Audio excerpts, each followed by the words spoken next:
Hi, if you enjoy the videos that I put out and want to support this channel, I would ask that you take your $5 a month that you put towards Patreon or something else and direct it towards Black Girls Code. They're a really cool nonprofit that runs camps, workshops, and other after-school programs to teach young girls about technology and entrepreneurship. One of the goals of this channel is to make technology seem more accessible, but it's really programs like this that are doing the heavy lifting. I financially support them, and I hope you will too.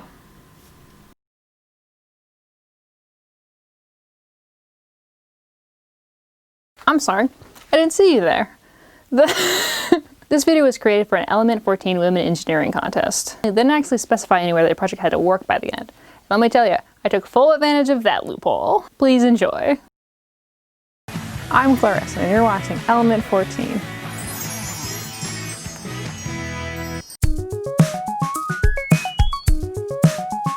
Look, I would have done anything else, but for reasons, I'm not at my house where all my supplies and tools is, and it's really hard to mail order things right now, except for 144 beer pong balls, which I assume ping pong is like trademark or something. Fortunately though, I do have an LED strip and an Arduino, which is like 90% of electronic projects anyways, plus whatever random crap I can find in boxes. This may look like junk to you, but it's a treasure trove of ideas to me. So I'm gonna go ahead and say that this is probably not the right way to build this project, but it is a way you can build this project if you are hypothetically inside a house where you can't leave and you can't mail things to you, and it's the outside world is. Here's what I plan to build this project with. An LED strip, an Arduino, lots of jumper wire, some thin black wire I found in the trash, a bunch of beer pong balls, a black foam board, and then 2 old phone chargers to power it. We'll get to that part. Here's the general game plan. Take the LED strip, paste it to the board, put the ping pong balls on top to defuse. There's one tiny problem though. The LED strip I have is really close together, and I need them to be like, I don't know, like an inch apart, which means I'm going to have to carefully and lovingly resolder all of this. I'm pretty sure they make LED strips that would solve this problem for me, but I can't get them right now.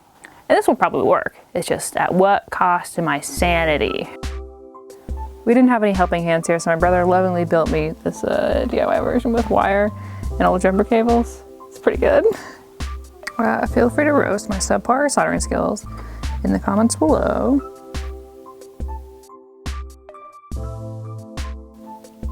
Oh, beautiful.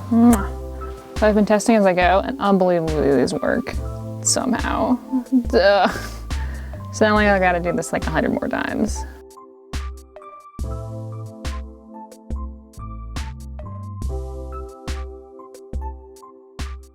So I have all of my rows soldered together now. There's 10 of them, they're 10 long.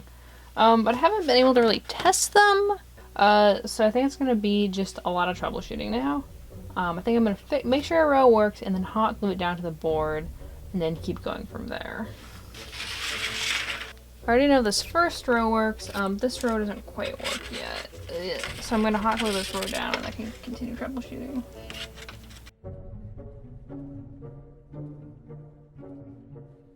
This is my progress so far. I got 3 rows working together. What I've decided to do, what I decided to do is add these connectors to the rows, because it honestly just makes life a lot easier to put together.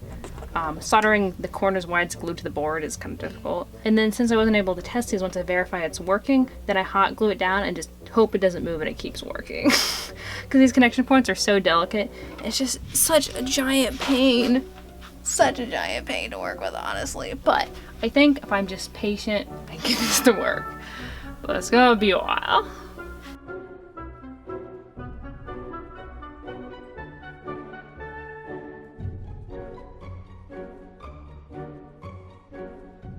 So yeah, I glued down all this and then this one stopped working, so now I'm screwed. Oh, come on. Come on, little buddy, you can do it. Just gotta like...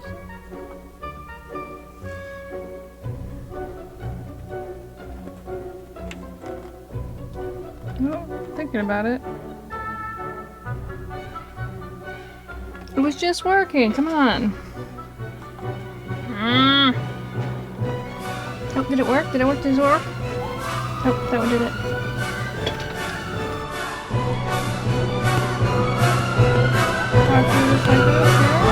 Okay, I barely fixed it by putting a little bit of hot glue, but like this is how delicate this is right now, and it's very annoying.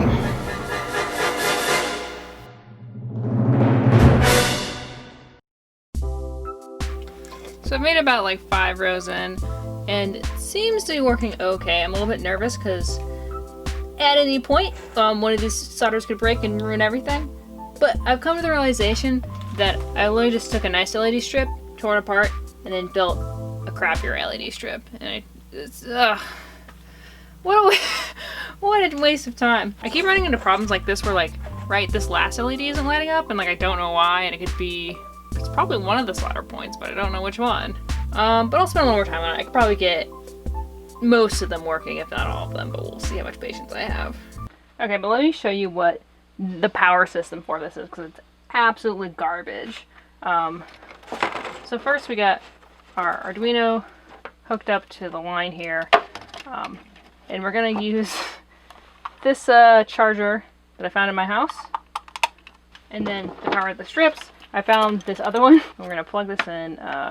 This is safely built. Gonna do ground first because I don't want to die, and it works, which is great. But I gotta plug in 2 separate things, which is obviously ludicrous, and not a good plan. But desperate times call for desperate measures. Yeah, I could've got a power supply to do that, but like, I didn't have any power supplies on my person, so I'm pretty actually happy how these ping pong balls are diffusing the light. Let me turn this off. Like, look how good this diffusion is for like a 2-cent ping pong ball. I'm shocked, honestly. You can see how finicky this already is. Oh man, oh man.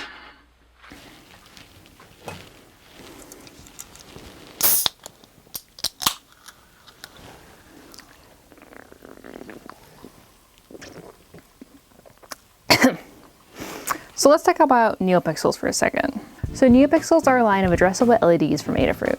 This is not a commercial, just a lot of people use them. Usually with a strip of LEDs, they all kind of have to do the same thing, but what makes Neopixels cool is you can make them individually addressable. In order to do this, you'd have to run a data line to every single different LED in the strip, which obviously would be way too much wire, but Neopixels managed to do this through only one data line, which is super duper cool. If you've ever ran the simple fade program in Arduino for an LED, you know that through the PWM pin, you send a signal to turn the LED on and off. LEDs don't really understand data as much as they kind of understand power. You might have seen those LEDs that have 4 separate legs to control the different colors. This is because you're sending a different amount of power to each leg and essentially controlling 3 LEDs at the same time to get what color you want. With Neopixels, instead of sending a PWM signal, you're sending a data stream. LEDs can't really understand data streams. So in each Neopixel, there's hardware to help translate this to a PWM signal for the different colors. I think it works through bit registry, and each color gets 8 bits, and then you pass around the bits, and then so the first one gets bits, and then it chops off it and sends to the next one, and then does the next one. It's not really important how it works. All you really need to know is that with one data line, you can program any LED in the strip. It's pretty cool. I finished about 6 rows, so I think I'm gonna test it with different code to see what happens. Because if it's not gonna work, I'm not gonna build any more of this. The other problem I'm running into is that it's really finicky. Like if I bump it even the slightest bit, it breaks, and it's just a lot of solder points to take care of, you know?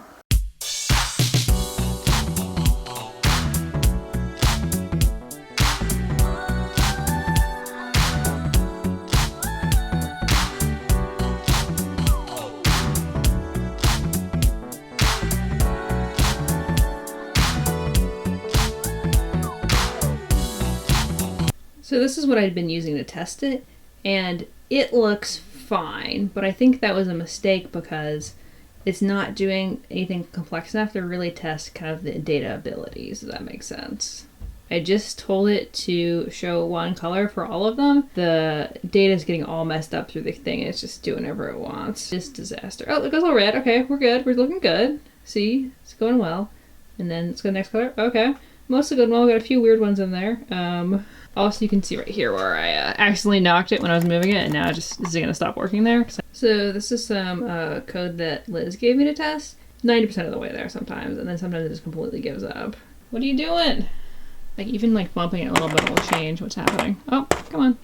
Oh, there you go, I fixed it. Wait, did I fix it? Yeah, I fixed it, cool. Okay, so what's probably happening here is that I did a terrible soldering job.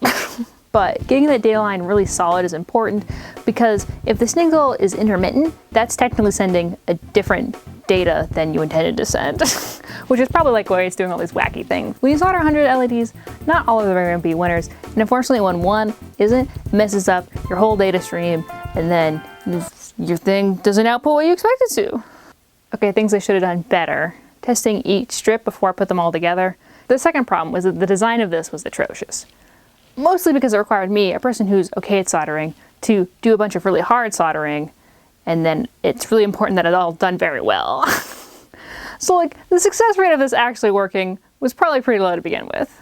Unfortunately, I think I'm going to leave it in this state because I don't think it's a good use of my time to troubleshoot everything versus just buying the correct parts. So I think I'll anticlimactically just chalk this up to a failure and move on. I think if I was going to do this over again, I would just order the correctly spaced LEDs and the correct power thing and like all the correct parts I needed but couldn't get right now because, you know, reasons. I didn't mean to make this project hard myself, but like, what are you gonna do when you want to build an LED wall and you got limited options? And the truth is I'm just some rando building electronics in my basement for fun. Perhaps a more experienced person could have seen the hot garbage this project was going to become. But don't worry, I'll take it apart and save the parts for some other project. And I think honestly, if I had to build an LED wall again, I would 100% know how to design it now because I've gone through all the mistakes. The good news is though, is I still have like 100 beer pong balls left, so I